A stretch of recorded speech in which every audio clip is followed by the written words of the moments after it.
ലേയിൽ നിന്ന് മണാലിക്ക് പോകുന്ന വഴി സെർച്ച് കഴിഞ്ഞിട്ട് NH3 ഇന്നലെ കത്തിയതാണ്. റോഡിൽ നിന്ന് കത്തിയ വാഹനമാണ്.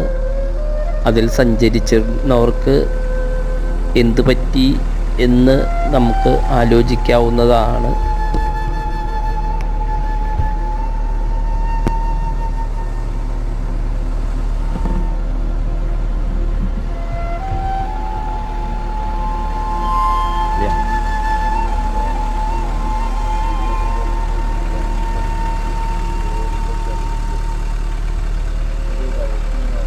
Delhi registration DL 3CC Z 6967